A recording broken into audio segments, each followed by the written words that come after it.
Good afternoon, everyone. This is Sarah Richlak here at Radio Lex WLXU 93.9, and you are listening to Monday Mentions, a show dedicated to social media and entertainment. We talk about everything from Twitter memes to YouTube's trending page and everything in between. Hello, everyone. Happy Monday. I hope everybody's had a nice, relaxing, safe weekend. I personally had a great few days relaxing and just spending time with people that I care about, so it was very refreshing. Coming up today on Monday Mentions, I actually have a very special guest, and I'm very excited to introduce them to you today. Now, I know in some of my prior shows, I like to, sprinkle in just a dabble of sports commentary. And I'd actually like to introduce to everybody one of my favorite social media sports commentary people who has so graciously agreed to join me today. So Joey Kinsley, who goes by @SirYacht on social media, he's sort of known for making his rant videos as well as some artistic parody songs about specifically Cleveland sports. Now, I know that all of y'all are Lexington people, but for today, let's all just dive into the Cleveland mentality, and we're all going to enjoy it together. All of you guys know I'm from Cleveland originally. I'm obviously a huge Cleveland sports fan, but Joey, on the other hand, sort of takes that to the next level. So today, we're just going to be discussing all things sports and social media, especially the Cleveland Cavaliers and some other Cleveland sports. So strap in, buckle up, and just enjoy. So allow me to introduce everybody to SirYacht, a.k.a. Joey Kinsley, to the show. Okay, well, first, I want to say thank you for talking to me, and I'd also like to be the first person, maybe not the first, but one of the first people to congratulate you on reaching 10,000 followers on Twitter.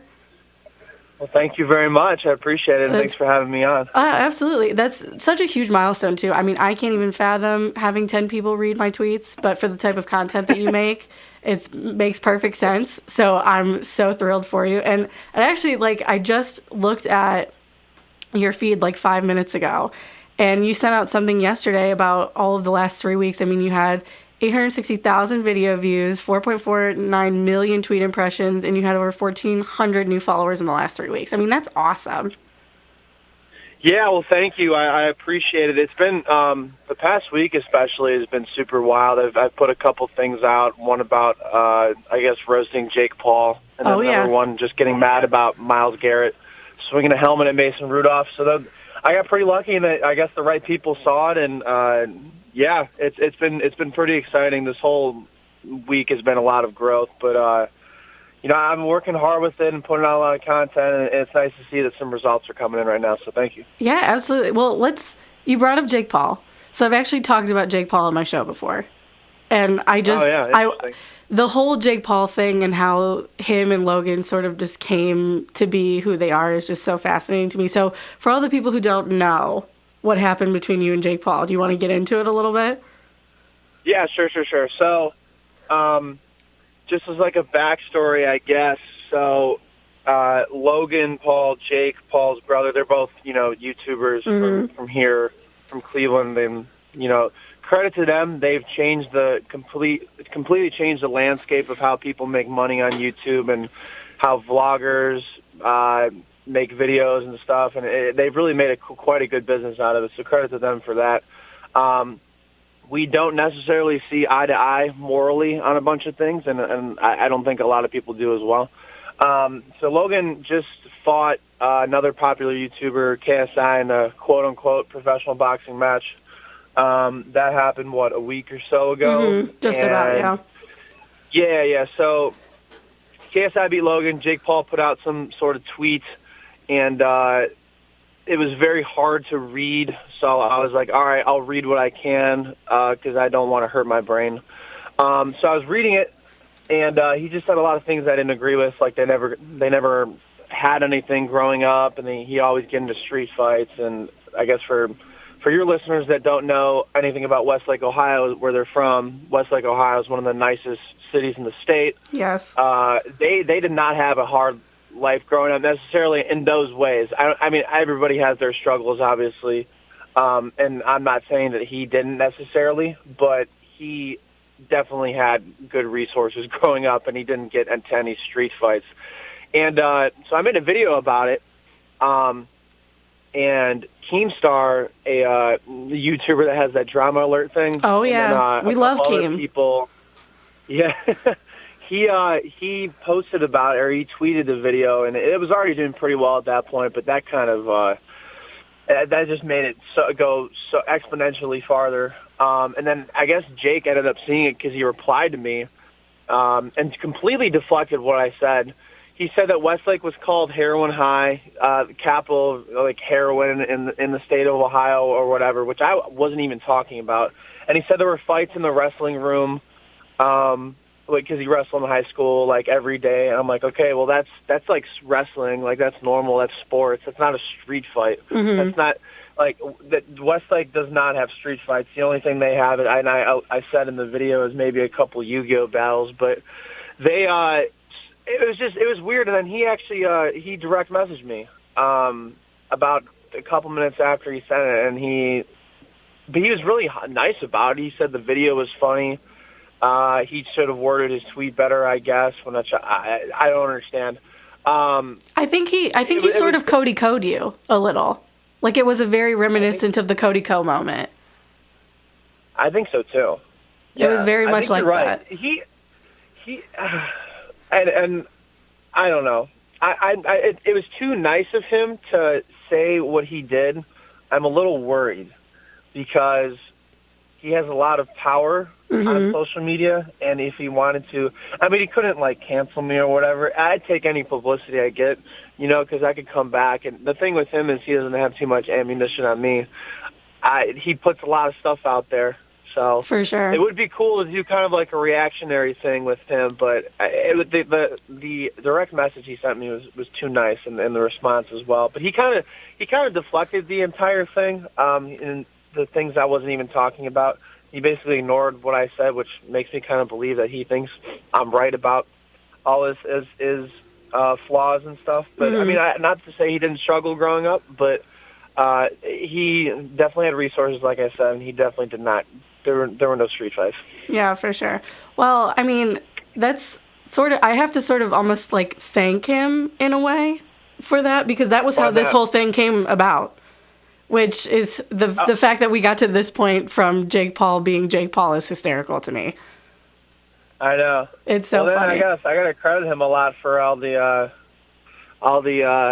followers and stuff. So I guess Jake Paul, thanks for making me who I am today. No, not really, but that's amazing. No. Well, even back, like for the people who don't know, let me set the stage for a second. So I don't know how I can't remember back when you first showed up on my Twitter feed, but the first video that I fully remember seeing of yours was the In My Feelings video about LeBron leaving to go to LA.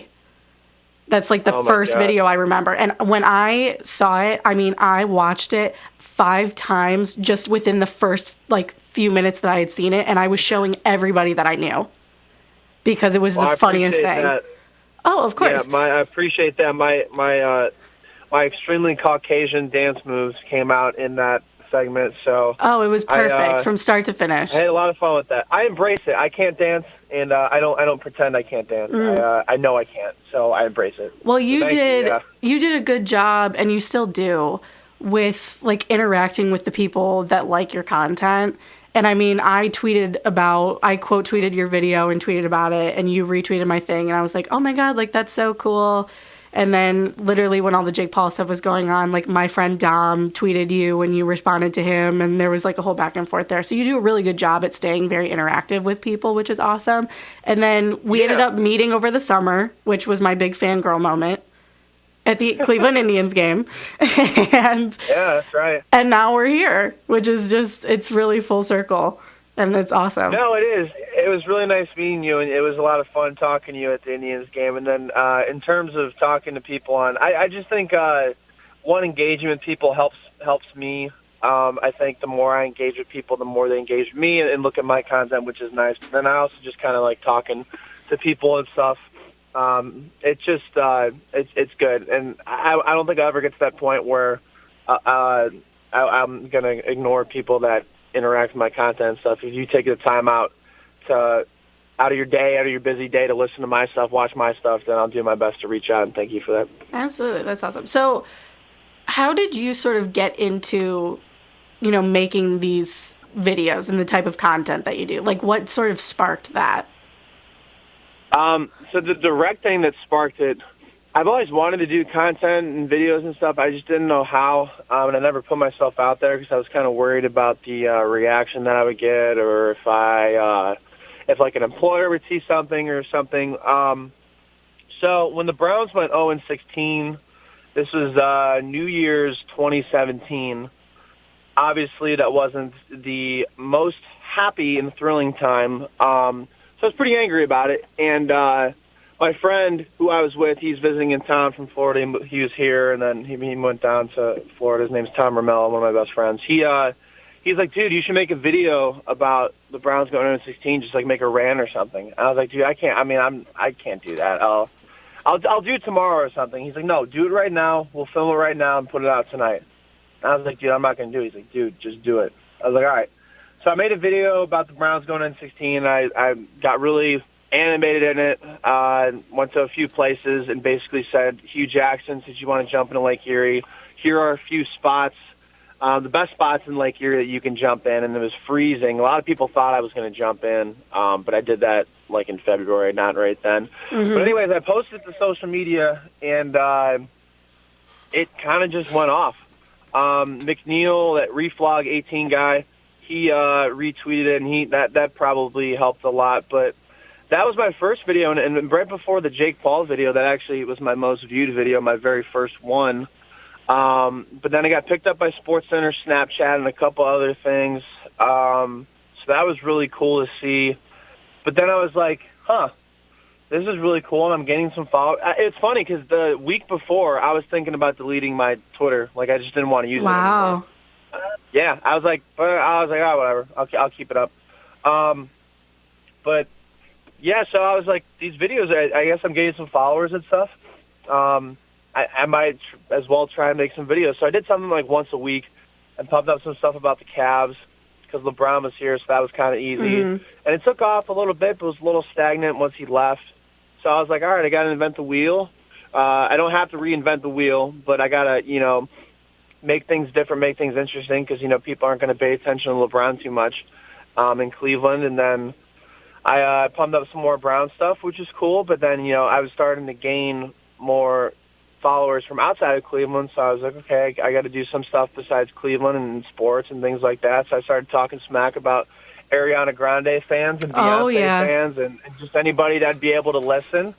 So it's cool. I keep putting in new things, and I never thought my biggest video would be about Jake Paul, but here we are, and it's been kind of exciting this past. It's almost been 2 years. It's been wild. Yeah, that's crazy. So, would you say that like football is more like your sport that you like to do the videos about? Are you like a basketball, baseball? Like, what's like your shtick? That's a good question. So I played basketball at Ohio Wesleyan. So that's my sport. I love football as well. I think it's in terms of whatever's relevant. It was super easy when LeBron was here because the whole national media and the whole focus was on LeBron and the Cavs. When he left, it was fortunate because Brown's Twitter is super interactive. So even if they're winning, even if they're losing, people are voicing their opinions and they're looking for people that are voicing their opinions so they can interact with it somehow. And then when Baker Mayfield came into prominence, that really helped as well. So I think right now it has to be football just because of the Browns, but it's in terms of whatever is relevant. That's what I'm going to focus on a lot and try and pump a lot of content towards. Yeah, for sure. So how do you sort of like come up with all of the jokes and stuff that you have? Like, does it just randomly come to you? Do you pull inspiration from other people? Do you like sit down and really think about it? Or do you just like press record and just go? So for I'll just start with the Jake Paul one. For that one, I just pressed go. I just recorded and went with it. And I guess I thought of things like on the fly, but that's not how it works out normally. Normally, I open my notes on my phone, and like for example, for the Browns thing, if I have certain ideas, I'll just write bullet points down throughout the game, and then I'll cross things off depending on what happens. And usually I pump out more when I figure out the outcome, unless it's if I'm going to gear it towards if they're winning or if they're losing. It becomes a little more apparent, obviously, as the game closes. But yeah, I don't usually draw inspiration from anybody else. I don't take anybody's ideas or anything. There might be a couple of things where I'm like, oh, that was funny. I'll say something like it, but I'll never steal anybody's idea. But yeah, it's I don't know. I just let my mind. I just sit there, and I guess I let my mind just roam because it just kind of can go anywhere, which is a blessing and a curse for me. But I feel that. I don't really know how it happens, but it somehow comes together, and that's the beauty of creativity, I guess. Yeah, that's awesome. Well, how long? So for a video that's like kind of more joke heavy, like I know one of my favorites is the NBA players is alcoholic drinks video. Oh, that's funny. Yeah, That's like one of my favorites. So like something like that, like how long would that take you to do from like the conceptualizing to like straight when you're posting it? that's a good question. That's funny. I forgot about that video too. I like that one as well. For that one per se, because usually it's easier to come up with the people because you're like, all right, I'm just gonna come up with like 25 of like the best or like most known, most memeable, I guess, NBA players. And then I'm like, for that one, I'm like, okay, what alcoholic drinks are there, and then what would people be matched up towards? So for that, I'd probably give myself like a half hour to brainstorm. I mean, it would take like 6 minutes, 10 minutes to film maybe, and then maybe a half hour, 25 minutes to edit. So I'd say probably an hour or so to put that together. It's I could probably put a little more time into it, but I am huge on the there's like a window in between like 6 and 7:30, which is like the most ideal time normally to post, and that's when the most people are on because they're not at work and things like that. And the ideas kind of just come at that time or around that time, so I'm always kind of in a I don't want to waste too much time because I want to hit it where the max number of people I will give a chance to view it. So usually about an hour for something for like sure. that. Well, I know the other thing that you do is sort of those music parody videos, like the Hotel Town Road video, which is hilarious. So like that, Thanks. I would assume takes some more time to do. Yes, that one in particular. So the story behind that was that. So Old Town Road was it became prominent because Lil Nas X made like the Yeehaw challenge on TikTok. So that's how it had like 60 million views for a while, and it was doing pretty well, and it was going to be the #1 song in America, and it was on the country charts, but then they took it off because it wasn't country. So Billy Ray Cyrus comes along and wants to hop on and make a remix. And that day, the remix came out, and I was like, oh my God, this song's going to go #1. I have to make a thing today. But I have a full-time gig right now, so I was it was a little slow on a Friday, so I wrote some lyrics to a couple of verses for it. And I was like, all right, I got to make a video today. I got to release it today because it's being talked about so much right now, being how whatever controversial it was with not being on the country charts and with Billy Ray Cyrus hopping on the remix and it being so popular on social media. I made a video and asked my friend to film it like right after. Well, so because I had to record the song too, and I did that probably in like 30 minutes. And I'm running to like the location where we were filming it, and because like I said before, I like to post it around 7 or 7:30. So made the video very quickly, made the song very quickly before that, and then edited it probably in like 45 minutes. So that took a couple hours. Normally that stuff takes maybe a little longer, but since there was like my window of opportunity was really narrow, I was like, I got to do it today. I rushed it a little bit, but fortunately, it ended up turning out pretty well and working out well. And it's actually one of my better viewed videos on YouTube as well. So that's where I want a lot of my content because that's where you can make some good money as well. Obviously, Yeah, absolutely. That's the goal one day. Yeah, for sure. So if you can pick one, because I know it might sort of be like picking a favorite kid, but what would be like your favorite video that you've ever done? That's such a That's such a tough question. I guess my favorite one. So, I guess I'll say two. I know that's not what you asked, but I'll say two. No, that's the fine. The first one I have to say is just because it's the most popular, and the one that's been like most recent is just the Jake Paul one. I guess just because I think right now it's at like 534,000 views on Twitter, which I never would even thought. Like you said, 10 people would view one of my tweets or one of my videos or something like that. So for 500,000 people to view it and to take time out of their day to say, hey, this is great, or hey, you suck, this is stupid, and you smell. I appreciate it because I never even thought, like I said, 10 people. It's still people talking about you, right? Yeah, no, it's publicity, like I said, and if you take the time out of your day to be mad at me or something when you can easily close the app or not watch the video, then I've won. You know, I'm not trying to troll people necessarily, but if you're going to take the time out of your day to be mad at me, then, you know, I'm okay with that. And, you know, it's publicity, like you said. And then I guess the other one I made one a few months ago about how like Lake Erie had like 4.5 trillion more gallons than normal. I'm sorry, 4.5 trillion more gallons than normal.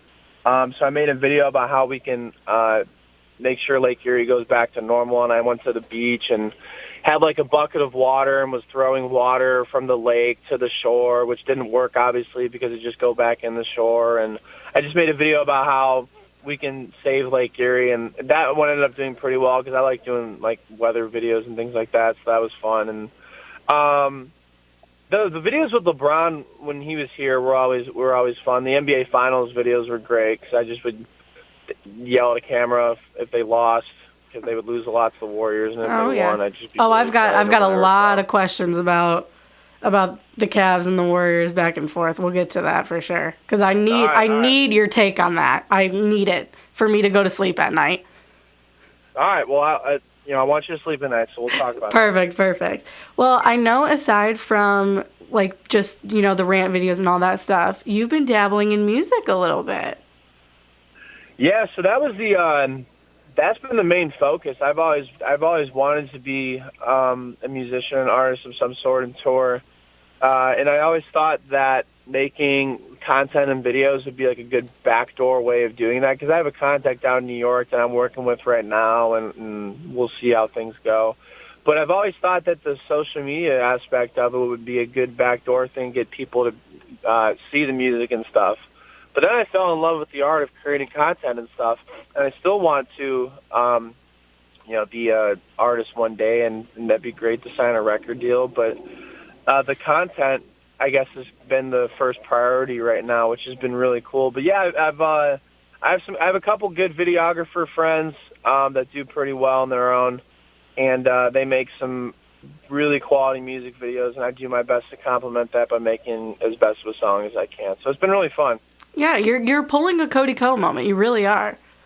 I mean, it's great. I do like Cody Ko a lot. Yeah, he's him and Noel Miller are a lot of fun to watch, and they do a very good job. And they're actually pretty talented at the music thing, like you said, which I never would have thought, being that they're very funny and good comedians on YouTube. But they do a very good job. And they just signed I think they just signed a record deal a couple weeks ago. They did. With somebody. So that they do a very good job of doing both. They're very smart with that. Yeah, I went to a Black Bear concert in Pittsburgh over the summer, and that was where they filmed their Short Kings anthem music video was at that concert. Yeah, because they collab with them. Yeah, how was that? Was that a good concert? It was Black Bear's my favorite artist ever. So I was already in tears, and the whole thing was fantastic. But to see them when they came out, I just absolutely lost my mind. I mean, nobody else in the audience really got it. And I was like, how does nobody know who Cody and Noel are? I mean, how do you not know? And they did a really good job of performing the song, actually, in front of everybody. So I'm really looking forward to it at some point. I think that, I don't think, I know that they're going to Cleveland on tour, in March. Yeah, you know what? They have 2 shows is what they said. They got an earlier one and a later one. So I guess they got a popular enough fan base here that they're able to do 2 shows. I'm dying to go. Yeah. I would love to go. And then, it would be a lot of fun to go for sure. And then Black Bear is really cool. I like my favorite song by him. I think is "I Miss the Old You." I like that song a lot. Oh yeah, for sure. They're very talented. And then Black Bear is very good. And then like you said, they're just good. Noel and Cody are just good entertainers. They're good performers, and they know what they're doing. Absolutely, it's very apparent. So yeah, and they're using networking to their advantage, which is exactly what you're doing. When you have connections and you're able to utilize those in a mutually beneficial way, it's going to propel anybody forward, which is exactly what you're doing, which is fantastic. Yeah, absolutely. And I kind of alluded to this before, but the reason I never put out content or anything like that was because I was always nervous about people seeing it and reacting a certain way. And I've gotten to the point now where I put out things, and I'll never really cross the line. But I don't really care at this point if someone, has a negative reaction to something or whatever that puts out. I put out, and I think in terms of that, it's really important to and networking and things like that become a lot easier when you are extremely confident in yourself and you don't really necessarily worry if you get a rejection, if you hear a no, if you don't hear back from somebody. So that's made the networking easy for me, and I know Cody and Noel and a lot of other content creators. They have this. It's not arrogant. It's not, being cocky or anything, but it's, being confident in yourself. Yeah, it's knowing your worth. Where you can talk to somebody else and make that. Yeah, know your worth. And I don't think I'm above anybody. I don't think I'm below anybody. So it helps when you're talking to anybody. Absolutely. Well, I know, like, when you tweeted about being at that Indians game, and which I don't know if I mentioned this to you, that was literally the second Indians game I had ever been to in my life. Oh, wow. Believe it or not. I didn't know that. Yeah, that was my second one. And so we started met up. So I know when we were talking, there was somebody who had come up to both of us who watched your stuff. And, like, does that happen to you more and more now? Like, are you getting those, like, cool moments of, like, oh, hey, I see your stuff on Twitter. Like, I really like your content. Like, keep doing your thing. Like, does that happen now? Yeah, it happens a good amount. When I go out somewhere in public in Cleveland, I'll get usually one or two people to say something or, talk or whatever. And it's really cool. 'Cause like I said, I never thought anybody would, like necessarily watch something or look up to me in some sort of fashion, even enjoy what I put out and do it in a public setting, and acknowledge it. So for people to do that a lot, it's one of the coolest things that I've, really ever experienced. And it hasn't gotten old, and I don't think it's ever gonna get old, but, it's particularly at Cleveland sporting events. I think if I go anywhere else, it might happen, and if if I'm out in a different city, it won't happen. But here, it happens a good amount. And like I said, it's just it's a blessing to be able to have somebody like that and talk to me about it. I'm sure. Well, do people? For those of you who don't know, you started doing the "Where's Waldo" at the Indians games, which is the funniest thing, like, that's probably happened to Cleveland sports in a while, because it got picked up by a lot of people. And, like, are people coming up to you now and asking you, like, where's Waldo? And they're looking for the costume now? A lot of people ask that, and I get called, instead of SirYacht, sometimes I get called Sir Waldo or just Waldo or something like that. But, yeah, the story behind that, I guess, there's just no story. Like I said, my mind is just like, how can I be stupid today? I love that. I was going, yeah, I embrace it. So I went to an Indians game, and actually last year at a Browns game, I dressed up as Waldo just for fun. It didn't really take off or anything, but I got some people saying stuff, but it didn't do a whole lot. But at an Indians game, I had a friend that gave me a couple tickets to a game. He couldn't go, so I was like, I'll go. And I was like, the bleachers are probably not going to have a whole lot of people in them. Maybe if I dress up as Waldo, I'll be seen, and then, something will happen. It'll be funny or whatever. I'll tag the Indians, and we'll just see where it goes. So I did that, and the Indians count really ran with it because, I ended up doing that, I think, like 7 times total. And it was, like, during, like, a 3-week period. Like, I went to probably 7, 8 games or whatever. And then my girlfriend, ended up wanting to do it. So I had an extra Waldo costume, and she started doing it. So the two of us went to like 4 or 5 games and started doing that. And like you said, MLB Network picked it up. ESPN did it for a SportsCenter thing because Trevor Bauer was at one of the games I was at, and they had a thing like "Where's Bauer?" and they showed me and Paige first wearing Waldo stuff, and then they went to him and put a Waldo costume on him and said, "Where's Bauer?" Because he was in the stands, but the day before he was traded to the Cincinnati Reds. So that was the game that he was in the stands, and everybody's like, "Why are you here?" But that was a lot of fun. It was cool, and then people started dressing up as Waldo. And they did it at Indians games, they did it at Cavs games. I don't know if anybody's done it at a Browns game yet. So I haven't really done it yet. I thought about maybe going to a Browns or Cavs game and doing it again. But at this point, I think it might be there are too many people doing it. But it was cool starting out, that's for sure. Yeah, for sure.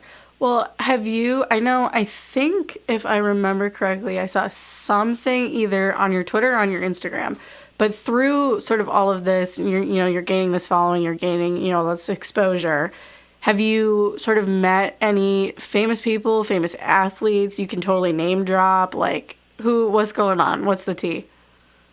Well, the most famous person I've met recently is Liam Neeson because I was on a... That's who I was thinking of, yeah. Which is so cool. Yeah, it was awesome. I was a stand-in for a month. So basically that's a person that, they set the camera and lighting around that's a similar frame, build, look, whatever you want to say to the actor. So all the actor has to do is come in and say his lines, and I have to worry about the shot or anything like that. So I have to do a lot of his, I had to say a lot of the stuff that he said.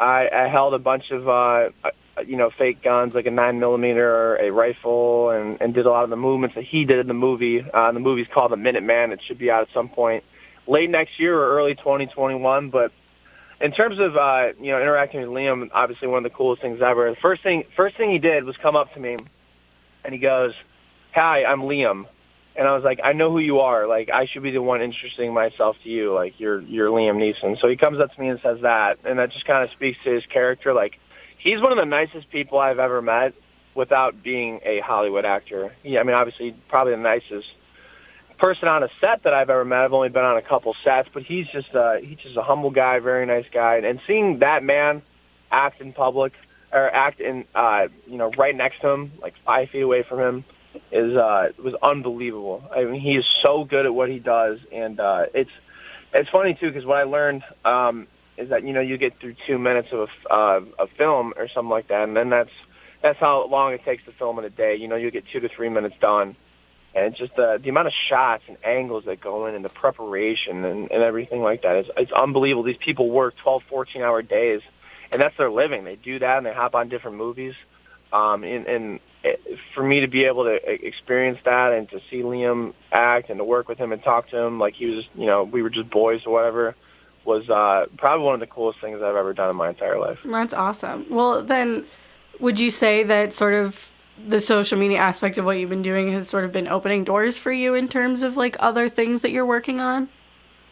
Oh yeah, absolutely. I think there have been a couple of people that have reached out to me, or at least I've seen some of my stuff or heard. I've had a connection that's set us up with things like that. And I was on an Amazon movie last year. I had a few lines for a movie that came here that was Channing Tatum was the executive producer, but it ended up not getting picked up by Amazon Prime. Still got paid for it, though, which was really cool. We love that. We love a paycheck. Yeah, I would love getting paid for work that I don't deserve to get paid for.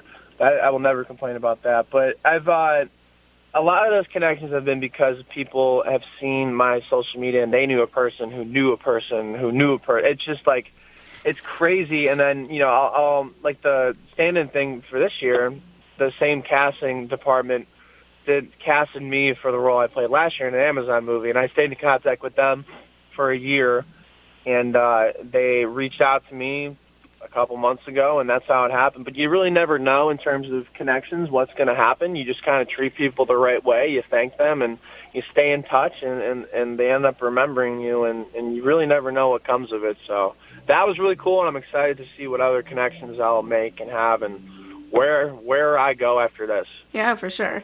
Okay, let's do the Cleveland sports thing because I'm like foaming at the mouth to get your take on it. Even though I'm here in Lexington and everybody else that's listening is here in Lexington, aside from like, my mom back at home who's listening while she's at work.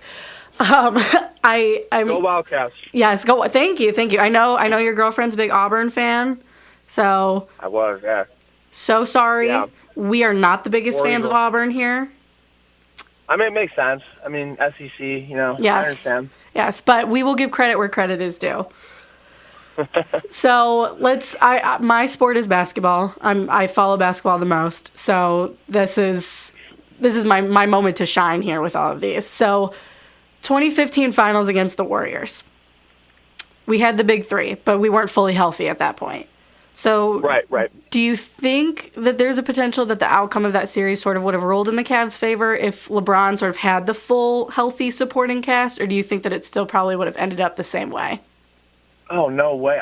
No, it totally would have been different. Even if they just had Kyrie and Love was out, they would have won. Because they got 2 games on the Warriors just from LeBron, and then his next best player in that series, at least, was Matthew Dellavedova. Yeah, absolutely. And they just got so tired from playing. I mean, I remember because Delly drinks coffee before every game to give him like a little boost, a little energy before.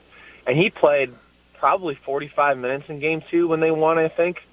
And he got dehydrated like severely and had to go to the hospital and get an IV and get it checked for things. And they put their bodies in the line, and obviously LeBron did. He had he averaged like a 40-point triple-double in this series. And for them to get 2 games on them with the Warriors being completely healthy was unbelievable. So if they would have had Kyrie, there's no way they would have lost that series. It would have, but they just got too tired because LeBron was the one doing his thing, and then he would. I mean, there were I think there were a couple of games where he played the entire 48 minutes, and maybe he'd get like a minute here and there. But in that, I mean, the thing about LeBron's second tenure in Cleveland was that the most appalling stat was his plus minus when he was on the floor and when he was off. And in the playoffs, he would only be off for a minute or two at a time. 2015 and 2016, it was the most apparent in 2017 when the stats were there. Even when Kyrie was just on the floor, they could not play defense. They couldn't do offense. I mean, it'd be like they have a 10-point lead against the Warriors, and obviously the Warriors are good at coming back from deficits and things like that, or they were at that time. But when LeBron was up, they couldn't even figure out how to function offensively and defensively. So there's no doubt in my mind that it would have changed if Kyrie was on the floor and if Kevin was there as well. I mean, we're talking maybe a 4-2 win for the Cavs, in 6 games. I think that would have been a for sure possibility. Mm-hmm. All right. 2016 finals, a.k.a. the best year of my life, a.k.a. the year the Warriors blew the 3-1 lead. The block or the shot? Yes. Which is more important to you? That's such a good question. It's hard. That right there is my favorite party trick. And I say this all the time because there are so many men who underestimate my sports knowledge severely. And that's the question they always ask me is which they think I felt was most important. And my answer shocks everybody every time I give it. So I'm always curious to see what everybody else's thoughts are. It's funny. I saw a tweet this morning on top of that, and it was like some guy was just like, oh, I wish like girls were more into sports. And then a girl was like, hey, I'm into sports. And then the guy's like, name every Heisman candidate from 1940 to on. And it's just like, and you suck, whatever. Mm-hmm. Just shut up. Right. But I thought that was funny. But it's true. I mean, I don't think that, but, there's a lot of people out there that do. But anyways, shot of the block. I'm going to say I might get some flack for this but I'm going to say the shot. That's exactly what I say. Just because the final 4 minutes, that was the only basket that was scored. And obviously you'd be like, okay, well, if LeBron didn't block that shot, that would have been points on the board, and who knows if the Cavs would have scored at that point. But I mean, that is, in terms of like, is one of the most athletic plays I've ever seen in my entire life, and maybe one of the most athletic plays ever. But for Kyrie to do his, I mean, that is just a staple of his game now, is him on the right side of the three-point line, step back. How iconic that was over Steph Curry, who may go down as the greatest shooter of all time, probably will, one of the best players of all time. For him to do that over Steph Curry in that moment after coming from a 3-1 deficit, I think that moment in itself, particularly because with the offensive firepower of both teams, it was a 93-89 score. That was the final. And for people not be able to score the final 4 minutes in either team, for him to do that in that moment, I think that's better than the block. But damn, both of those are so important. But I have to give it to the shot. Yeah, and you know what? The exact way that you just explained that is exactly what I say when people ask me that question. Exactly. Because that block, I mean, I will never forget that. That's going to go down as one of the most iconic athletic moves, like, in an NBA game. And an NBA Finals game. Like, it was insane. But for the context of the way that the game was going, and in that moment, to hit that three over Steph Curry, who's a three-point shooting king, I mean, it's incredible. I have a sticker on my laptop of that exact moment with Kyrie and Steph. Like, it's incredible. That's hilarious. Because so many people get so upset about me not choosing the block. But it's the shot. It's like, but it's also like, how do you choose? Like, I know. That's why you said it's such a great part. It's just like a great conversation starter, because you're like, man, I chose that, but I still think the other is important. Like, or that's important, but I still think the other one. You know, I don't think if one of them happened and the other didn't, that the Cavs would have necessarily won. But and you know what would have overshadowed both of those if it would have happened? Is that LeBron would have thrown down that dunk over Draymond Green. Right after. Because he hit one of the free throws and that put him up 4, and that basically clinched the game. And it looked like he got injured on it. But if LeBron would have dunked over Draymond Green with a foul, I think that would have been more iconic than the block or the shot. We're talking about at that point, which one is number 2, block or shot? True. I think the dunk would have been number 1, in my opinion. Yeah, I would agree. All right, 2017 Finals. Mr. Henny God himself, J.R. Smith, and his very, very, very big screw-up. Two things with that. So do you think, first, that if he wouldn't have royally screwed that up... I think that was 2018. Oh, maybe you're right. Maybe I'm just out of it.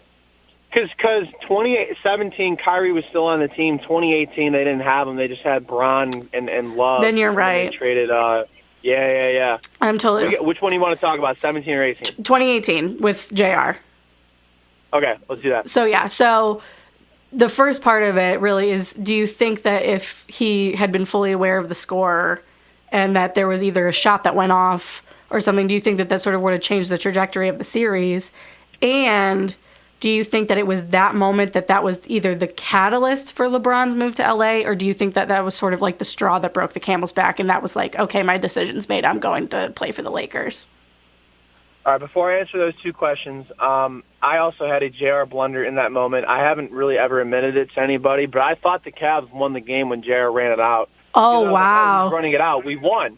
I was like, we have to be up 1 then. I forgot the score in the moment. I knew we were tied, but then... so much happened because George Hill missed a free throw, and then, JR has the ball, and he's running it out. He got the rebound. I'm like, oh, my God, like, we won. We won the buzzer. And then I look down at the score. I'm like, no, we have to go to overtime. It was so deflating, and obviously that meme of LeBron and JR came about. And, yeah. I mean, I was so mad. I mean, obviously I didn't necessarily remember the score, but I'm not also playing in that moment either. That's not my job. My job is just to watch and yell at the TV and make reaction videos after the game. Absolutely. But in terms of would it have affected the outcome of the series? Not at all. I mean, it would have been nice to have one game, and maybe we could have won another game based on momentum because, like, okay, we've already won one. But you're talking about, LeBron going up against, you have some help from Kevin Love, but you're talking about LeBron going up against 4 All-Stars, 4 or 5 All-Stars. I mean, there's too much firepower with Steph and KD and Clay and Draymond, and it's complete mismatch. I mean, for him to score, I think it was 51 points or whatever he did, and almost win that game, except for the JR blunder, and we wouldn't even be talking about that if George Hill would have made a damn free throw. Yeah. But I don't think the outcome would have changed in my opinion. Mm-hmm. But what was the second part to that question? So the thing with LeBron going to LA after that, like a lot of people sort of thought that was the moment that sort of either finalized the decision or started the thought process behind it. No, I think if they would have won the finals, he would have gone anyways. And the reason I say that is, and the reason I'm 100% believer in that is because when the news broke that LeBron was going to Los Angeles, it wasn't a basketball connection that did it. It wasn't a reporter that knew this or things like that. People in LA knew that LeBron was going to Los Angeles, and it was people in the entertainment industry. Because LeBron went there, and he can say that he did it for basketball, and he didn't do it for business. He did it for business to be able to do Space Jam 2, to be able to be in movies, to be in commercials more. And those people knew for a while that he was going there, but nobody really ever bothered to get their intel on it because LeBron's a basketball player, and you're gonna ask sports sources that are connected with the Lakers and the Cavs, and other places. And obviously, it was rumored that he was going to go there to the Lakers, but LeBron keeps his circle quiet, and he does a pretty good job of not getting anything to leak out. There was a couple people that maybe said he was going to the Lakers, but that was because of the entertainment industry and people knowing there that he was going to do movies and things like that. So that. I think that was predetermined that he was going to go there regardless of the season outcome. And it sucks because he came back here and he said that he was going to retire a Cavalier and he's going to finish his career here and make sure the Cavs got a title, which he did. But yeah, there's no doubt in my mind that even if they would have won that finals, he would have went to Los Angeles because he's always wanted to be in Hollywood and be a Laker, I think. Mm-hmm. Well, aside from LeBron, if you could pick a player who does not play for the Cavs anymore, who would be somebody that you would wish was sort of still wearing that jersey? Someone that was still wearing the Cavs jersey that isn't anymore? Yes.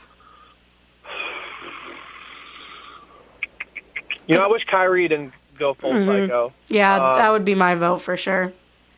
Because I watched every single Cavs game in the 2013-2014 season before LeBron came back. And I was down in Columbus, too, and it was really hard to watch all the games because, Fox Sports competes down there with the Columbus Blue Jackets. Columbus Blue Jackets get number one priority because that's the home market team. For sure. You'd be lucky and you'd watch whatever Cavs game. But I'd go to a bar, I'd stream it or something on my computer, I'd do whatever because Kyrie was so entertaining. Even with Deion Waiters, that whole struggle was interesting. But Kyrie was just an absolute gamer. His move, his dribbles, that's really what it took off. And, like I said, I wish he didn't go full psycho. I wish he didn't, whatever is happening to him, I hope he's okay because I think he seriously has something wrong in the head that is making him make a lot of bad decisions. I don't know what happened, but I would say him for sure. I really like, I miss J.R. Smith. Oh, we all miss Hennigan. With the Cavs. Yeah, we miss Hennigan a lot. And the last season he was with the Cavs was pretty terrible. But he had some amazing seasons, and there'd be shots that he hit that'd be like, how the hell did you hit that contested fadeaway three-pointer, but you can't the mid-range that you're wide open or three-pointer that you're wide open that you're spotting up for? But his game was just so erratic and so, what is he going to do? How is he going to do this? But he just would get it done, and he'd get it done on the defensive side of the floor as well. So, and obviously he's a fan favorite here as well, so I miss him as well. Yeah. Well, how do you sort of feel about the Cavs now? Who's your favorite player on the team right now? I know as evidenced by my Instagram, I am a very big Jetty Osman girl. I am obsessed with him. Love him. Yes, you are. Yes, I love him. But I personally think that he might be our best player at the moment. But what do you think? It's funny with him. They're John Beeline is kind of denying it, but it almost looks like they're trying to turn him into a spot-up shooter, a spot-up three-point shooter. At least that's how he's being utilized. I don't think he should be like that. He's had some success doing that.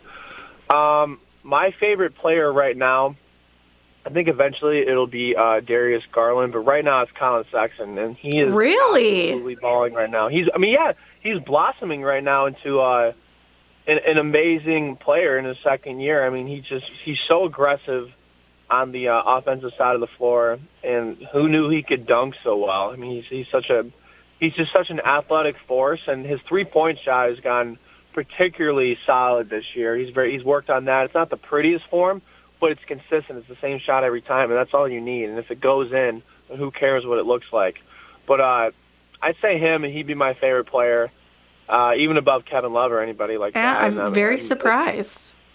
Yeah, but very even surprised. I wouldn't say he's my favorite player, but I love how Tristan Thompson's having sort of a coming of age right now. And, you could say, oh, LeBron was holding him back and things like that, maybe. But he's taking on that leadership role right now, and he's always been a force in the offensive rebounds, particularly even defensive rebounds. But his post-up game's coming alive, and even the other day, when Joel Embiid was guarding him in Philadelphia, he hit 2 3-pointers. And, he had 2 more 3-pointers in Philadelphia than Ben Simmons ever did. So that's been really cool to see him kind of come alive and do things like that. But I'd say Colin Sexton, is my favorite player right now. Awesome.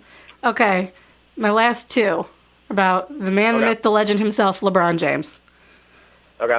So, we'll start with this one because you sort of mentioned it first. So, do you think, I personally keep telling people that I think when Bronny Jr. comes back and starts playing for the league, that I think the two of them are going to, if in a perfect world this could work out, that the two of them would play for the Cavs and that LeBron would retire as a Cavalier. Do you see him retiring as a Cav, or you think he's going to end up retiring with the Lakers? Like, what are you thinking? I honestly think I don't think he's gonna play for the Lakers after this contract is up. He might use his play. I think he has a player option for a 4th year. I think he'll do that and stay with the Lakers for 4 years because Bronny will be out of college at that point or high school, one of the two. So maybe depending on this high school college rule, whatever, you can jump from the high school to the NBA. I think that might go back into effect in 2021, I want to say. So that should be perfect for him. Bronny Jr. comes into the league. Whenever he comes into the league, LeBron will be a free agent. And the way it is with the Cavs, and I really like John Beilein as a coach. He's the best coach they've had in their probably in a very long time, maybe since Mike Fratello or because I just think he's such a great coach. I think this Cavs team is getting built the right way. I think Kobe Altman's a great GM.